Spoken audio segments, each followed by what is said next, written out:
What's good? What's good, party people? Welcome to Candid Conversations. I am your host, Candia Johnson, a woman on a mission to help you show up and speak up anyway, despite dealing with fear, uncertainty, or self doubt.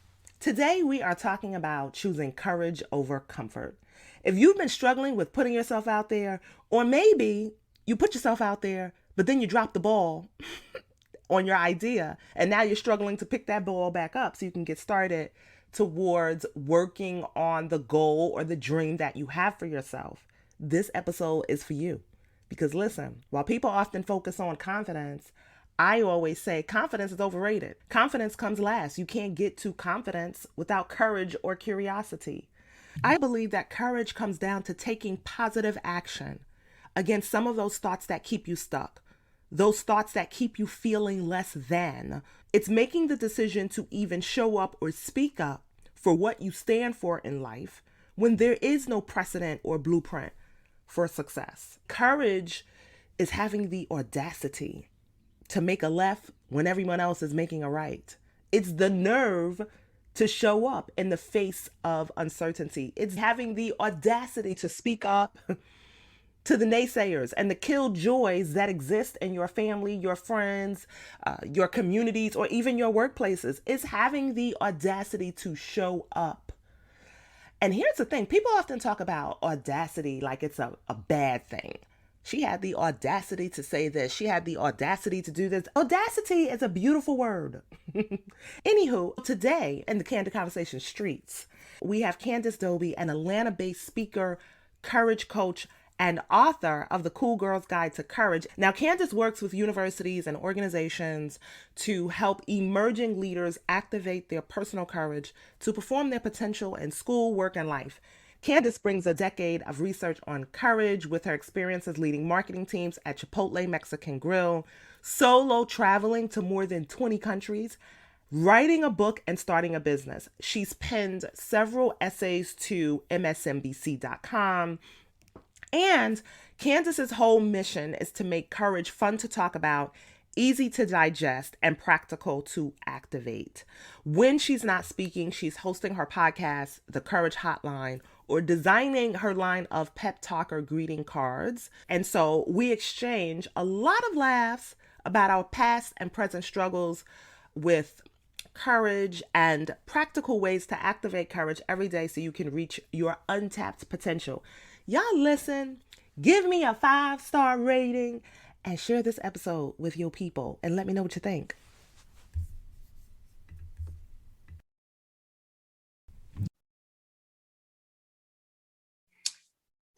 Well, party people. We have a special guest in the building. Welcome, Candace.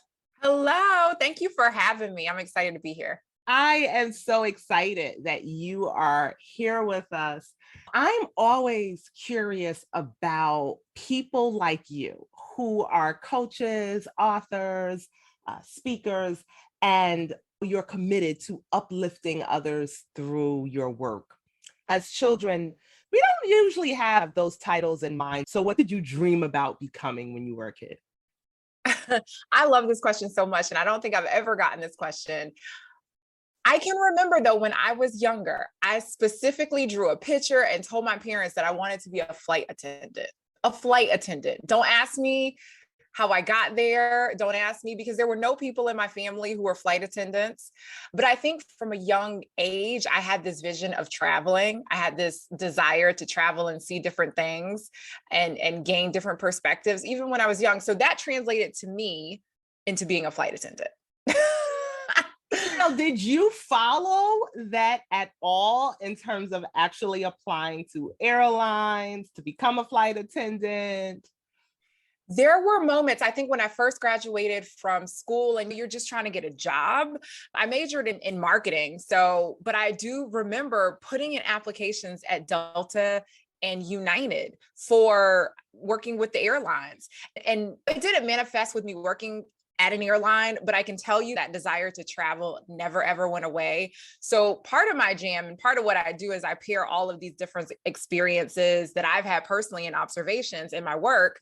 And I have traveled to over 20 countries solo as a Black woman going to Southeast Asia and all these different places. So it's crazy how when you have this desire as a young child to do something, and it might manifest as a flight attendant back then, but when you get older, you travel, the desire is still there. Right. It's so funny. Now that I think about it, I believe at one point I dreamed about being a flight attendant, but I just wanted to go places. So I don't really, it's like I can get free flight points or something and travel places. But I'm interested to know, what is the one country or the city that captured your heart and why? Definitely Ubud, Indonesia. Ubud, Indonesia, because it was my first trip abroad. And you know how it's like, you can't recreate or have the same experiences of like your first love. It's hard to get that experience again. So I think that was what I experienced with travel. The first place I went to was Ubud, Indonesia, and really started to uncover things about myself that I hadn't before, because you're in a new place around new people and landscapes. So there's nothing that has been able to top that first trip. So that would be it. I love that you said that. So the first place that I traveled solo was Italy. So I landed in Venice, Italy, and we're talking about courage today. And I always make this joke that I think I was Italian in my former life because Italy is the place that really helped me identify my own belief system. Because initially, first off, when I told my family I was traveling to Italy solo, I have to be very transparent and honest. And they said, "What? You're going where? You gotta be careful. They don't like Black people," all the things that you typically hear. And I really went because I was in love with this poster of Venice, Italy that I bought from Target. And I was like, you know what? I'm tired of looking at this poster. I'm just gonna go. But I found courage there because I used to think that I was terrible with directions, that I couldn't follow directions really easily. And because I was forced to follow a map, because that was before we was doing the MapQuest thing. Right. And so I would memorize the map before I left out so people wouldn't know that I was traveling solo. But to your point, that first place is it's really special. So I'm happy that you too had experience. Yeah. And something that you said that I just want to point out, because it was deep and powerful, which is I was telling myself that I wasn't good at directions. And I think that's what we often do, is we create a story and a narrative and we repeat it. And when you repeat something enough times, you start to believe it, even if it's not true. And so for you, whether it was getting out of that narrative saying, I'm not good with directions, and actually saying, no, I can do this. And it's me saying, man, I can't, leave the country by myself, and getting out of that space and say, absolutely, I can do this. So I think that's so important. Why do you think we're so quick to form bad beliefs or bad thoughts about ourselves? I just think they're comfortable. I just think you telling yourself that I don't know how to read a map, it gets you out of having to put forth the effort and maybe even the discomfort of reading a map and going to wherever you need it to go. And so I just think it's comfortable. I think it's safe. And even though we're doing damage to ourselves when we start to believe these negative narratives and they hold us back, they're still comfortable. You're still getting something out of them. And that is not having to put forth a lot of effort. And so I think that's why we do it.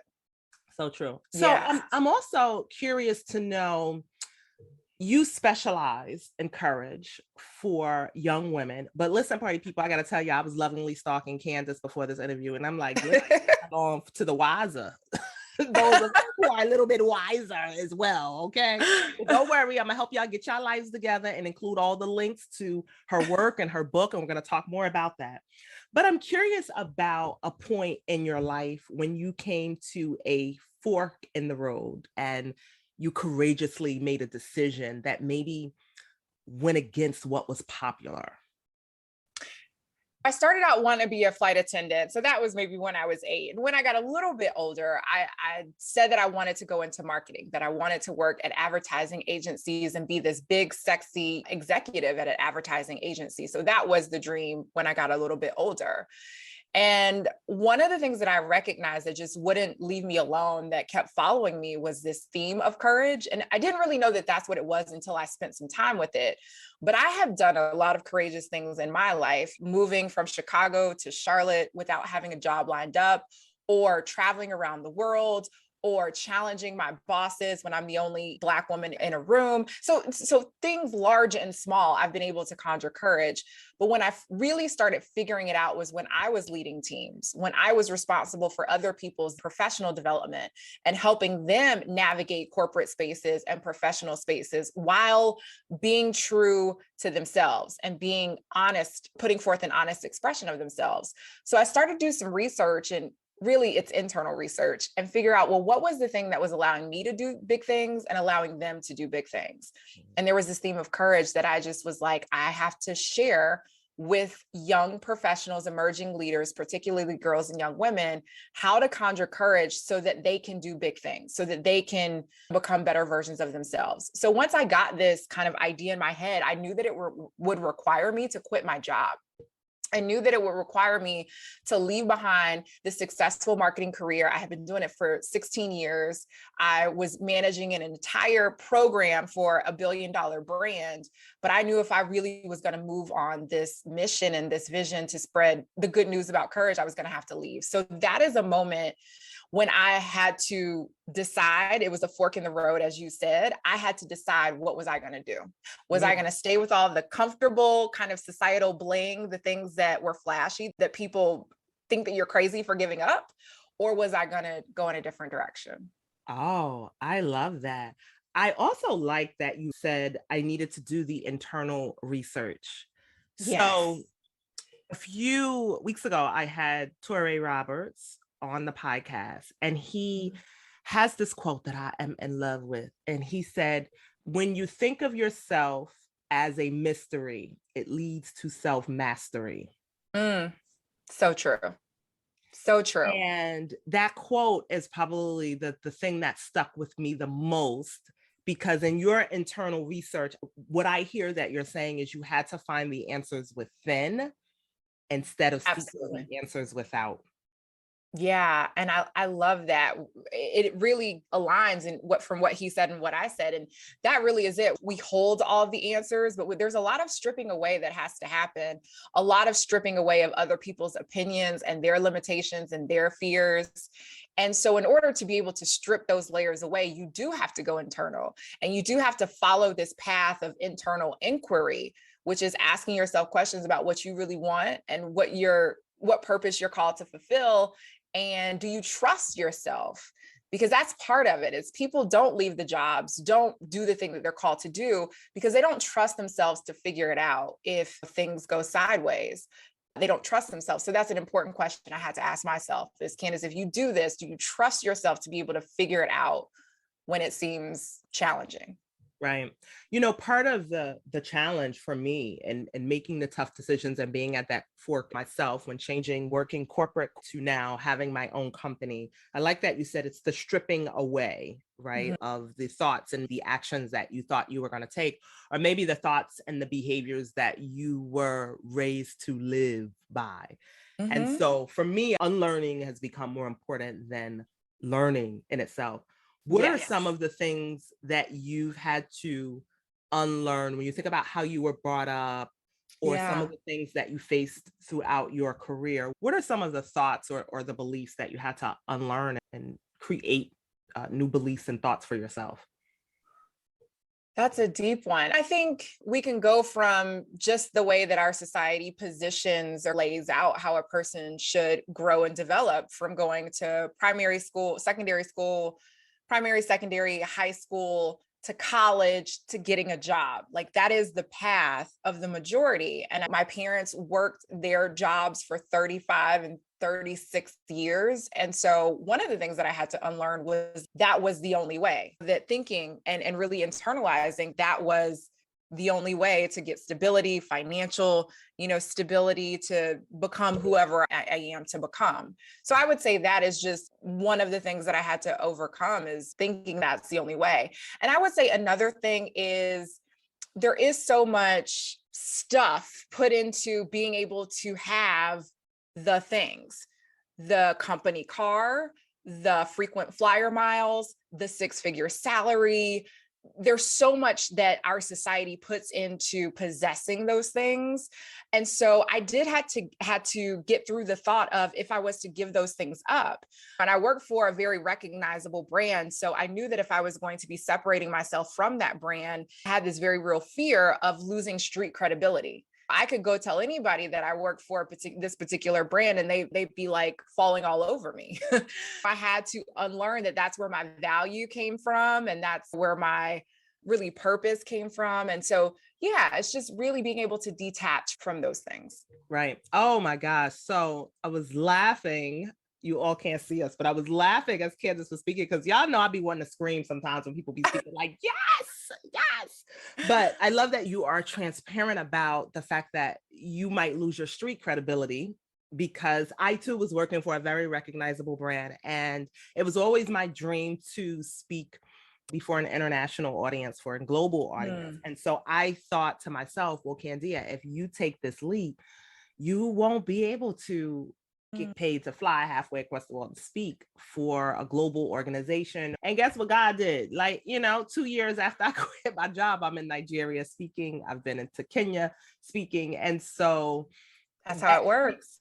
Losing that street credibility is a real fear that we have, especially when we are attached to a company, or even be the credibility that you will fear that you will lose as well. Yeah. So I think it's really being able to detach ourselves from the labels that our corporations put on us, VP or director or whatever, being able to detach from those because there are other labels that we can adopt that are more inspiring and empowering and that will really open the door to possibility if we are just willing to embrace them and walk through the door. Right. In one of your articles, you talked about what it takes to courageously approach some things that you want to do in your life, but you talked about focus on comparing yourself to your former self versus comparing yourself to others. Yes. I love that because even now I'm like, you know what? I'm better than I was last year. Absolutely. So what are some practical ways that you can put that into practice weekly or monthly to get in that more so of a habit? Because it's so hard with the noise in the world. It is so hard, but I'm so glad you brought that up because that is truly the most important comparison that we can make is the comparison to former versions of ourselves, because that's truly where we can start to assess how far we've come. It is so easy for us to forget.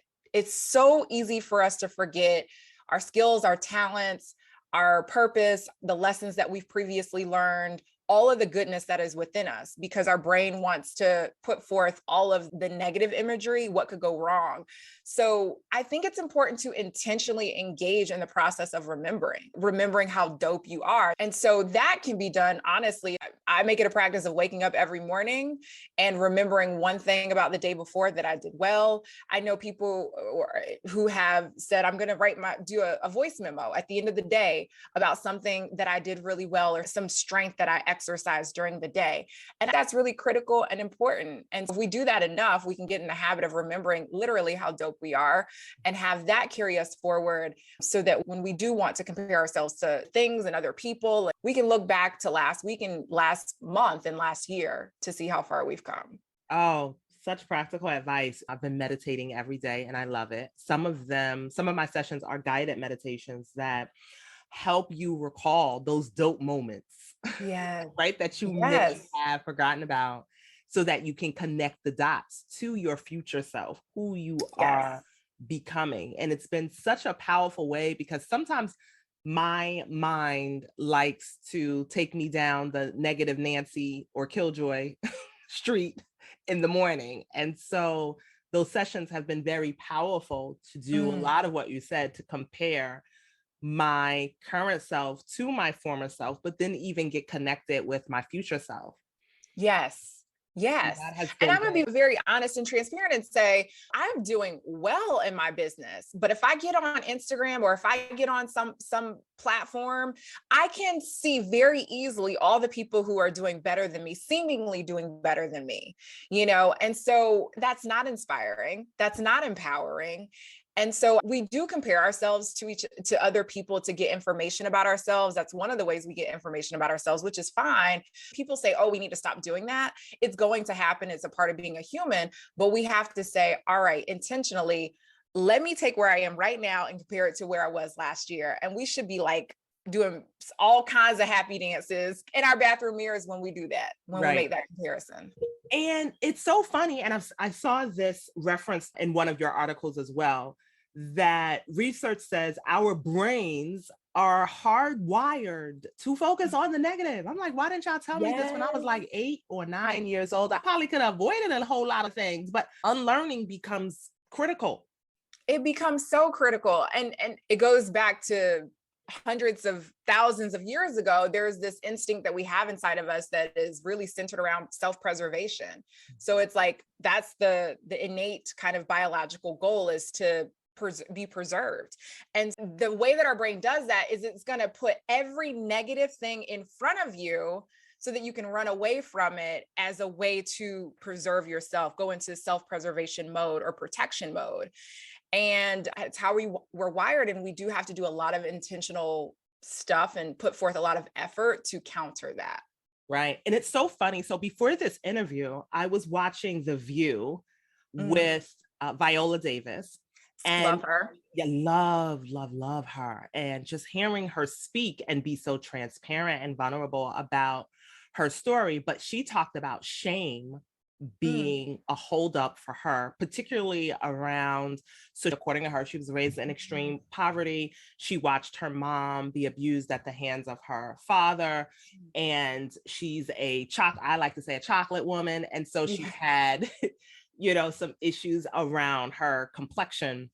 And she talked about shame really stopped her a lot from figuring out more of who she could be in that next version of herself. So what are some examples or some ways that we could possibly turn shame into courage? Because I think as women too, we may be ashamed about many different things. Maybe you think it took you too long to go back to school. How do we work through shame and turn that into courage? Yeah, I think that's a deep question. That's a layered question. But a lot of what you just said, it does feed into and go back to, what are we telling ourselves? So there's something in Viola Davis that said, the way in which I grew up is something to be shameful about. So that's a narrative, that is a story that she told herself. And I'm not saying that, she got help. Society teaches us certain things. But what I am saying is that we are really the directors of our own stories. We are the main characters. And at some point, all of us have to learn how to switch up the narrative. And it's not just one time, it's repeatedly.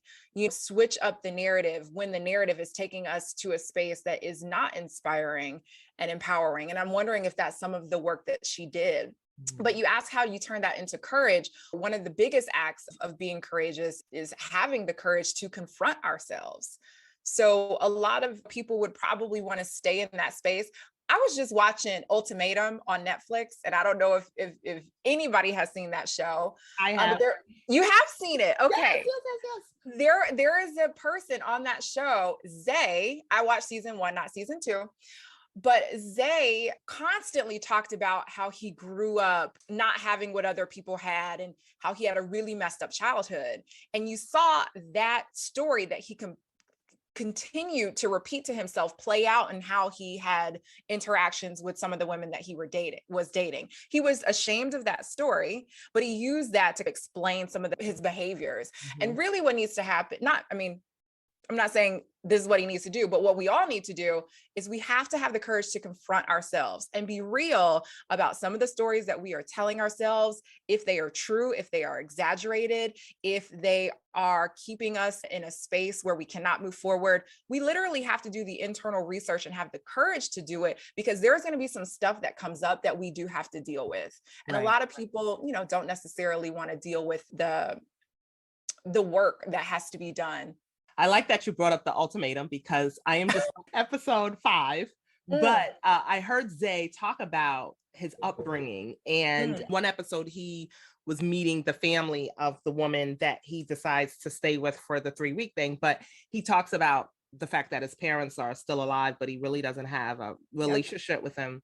And, you know, I thought to myself too, that when you share the story, sometimes it removes the sting from it.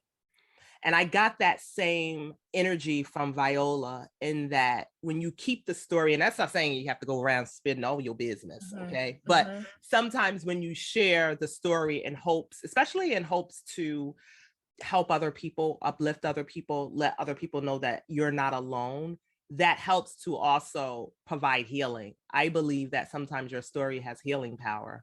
And so when we keep it hidden sometimes, now, of course, you still should do the, to your point, internal work, get therapy and things of that sort. But sometimes when you share the story or the unfortunate thing that happens, it removes the sting.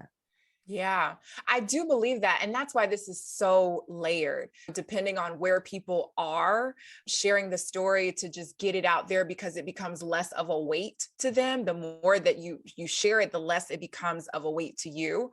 And I think it's also important to, okay, now we've shared the story, but what story are we sharing, from what vantage point and what perspective? So it's like, are we sharing the story from a perspective of woe is me? And, you know, I'm unable to grow into a different person because of where I came from. So is it from that perspective?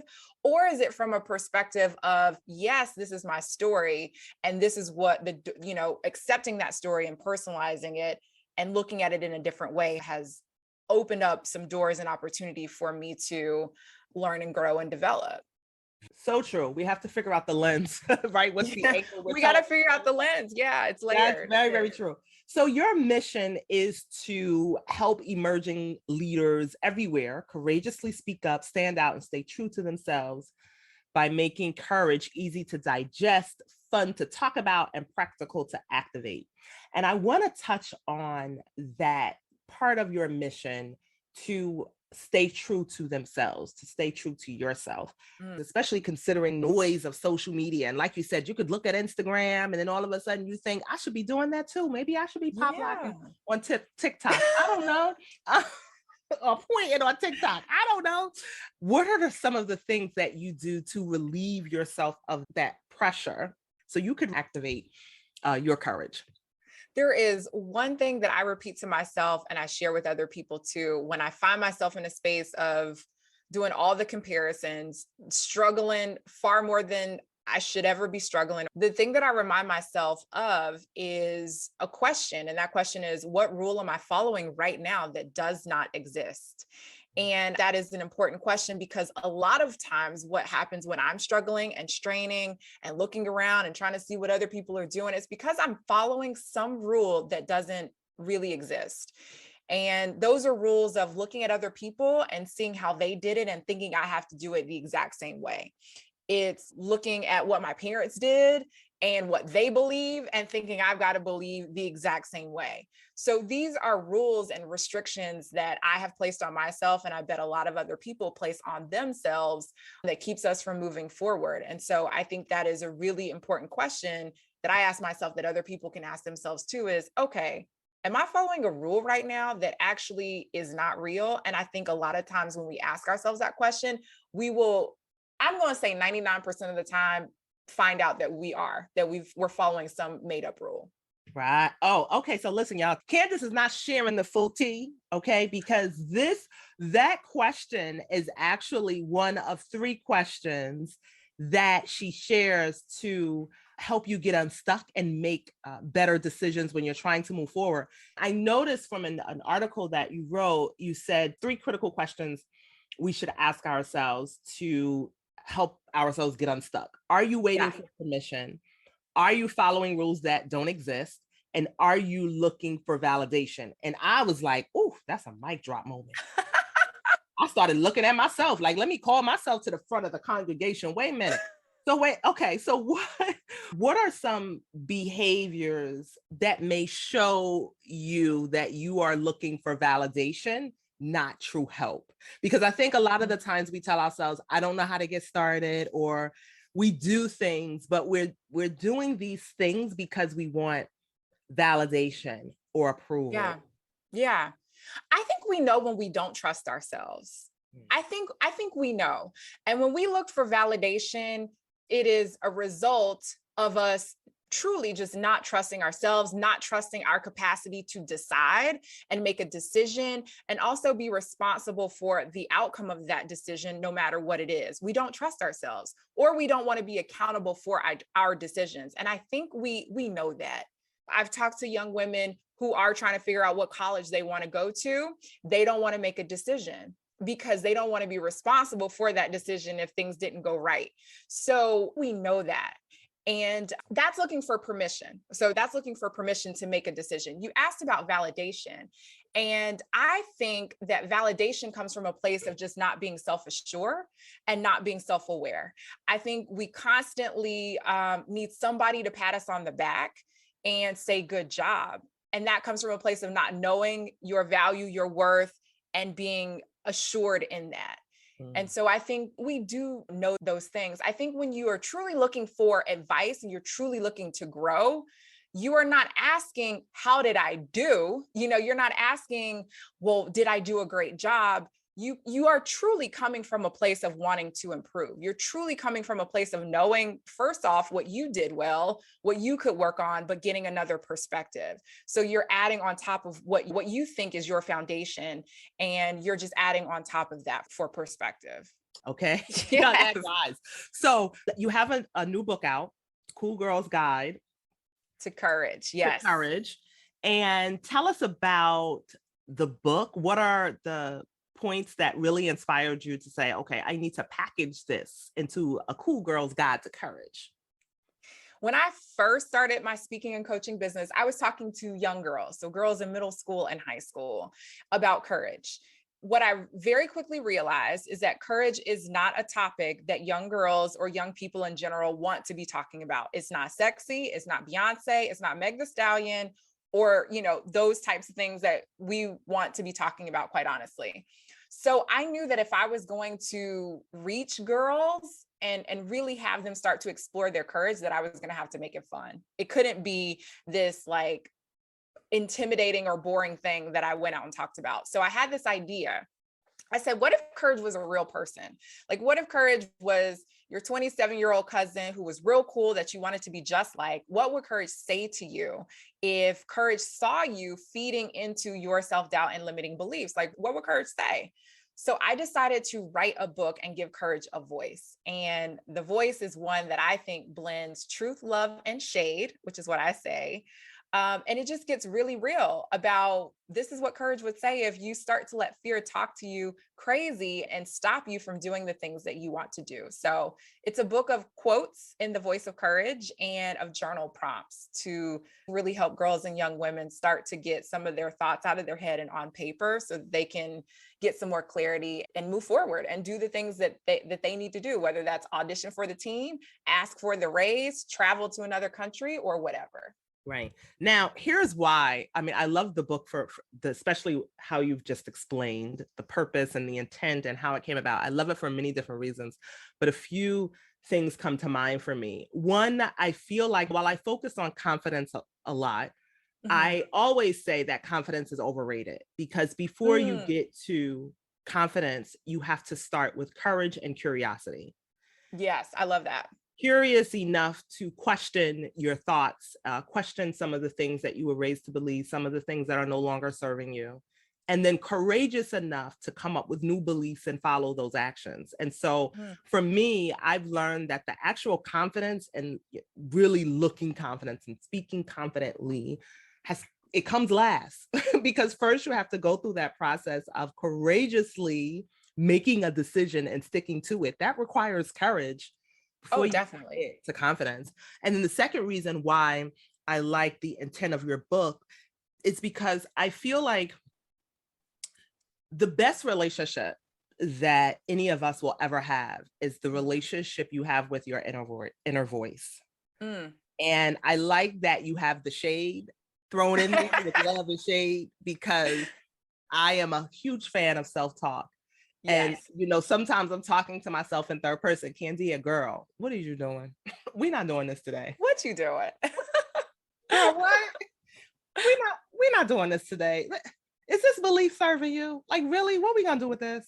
Absolutely. I And feel you on that. I I, really I, do. I am so thankful that you have decided to create this voice for young women, because I do believe that if a lot of us were told things about, one, how our brains are wired, but two, listen, you need to improve your self-talk. Like, learn how to love Yeah. and then give yourself some shade. Now, if you had one rule that everyone should follow, what would that rule be? Ooh.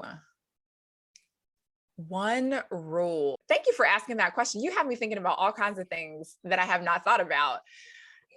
Take a risk every day. I would say take a risk every day because there is a quote, and forgive me, I can't attribute it, but it goes something like this: that the people who reach the height of their potential, who really access the fullness of their potential, are the people who make risk taking routine. So these are the people who take risks frequently and they take them all the time. And so one of the ways that we can really tap into our potential, unleash our potential, grow into these greater versions of ourselves is to continuously step outside of our comfort zone.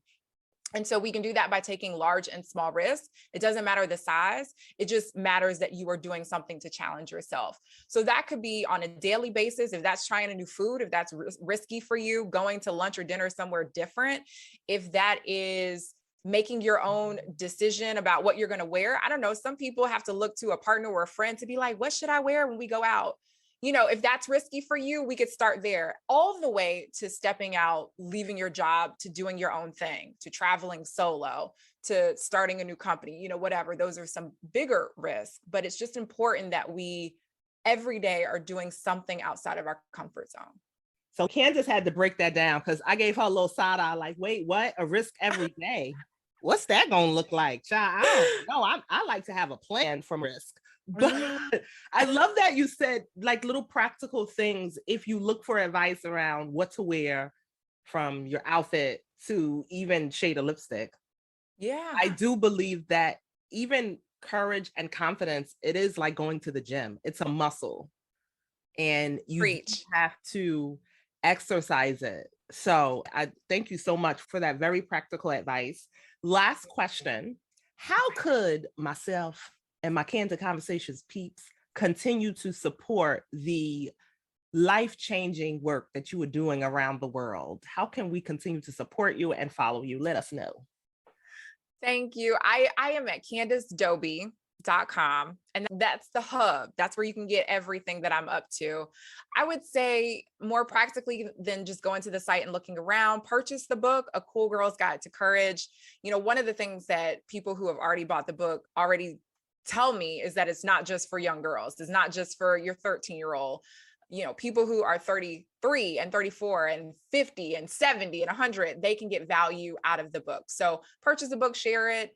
And I'm at the @ Candace Doby on LinkedIn and Instagram. So yeah, I love to be friends. I love to talk courage. Courage is my jam. So we can have a courage conversation. Yes, y'all hear that? Well, listen, party people, y'all know what to do, okay? If this episode touched your heart in any way, share it with your people so they can share it with their people. I appreciate you all. I will see you next week.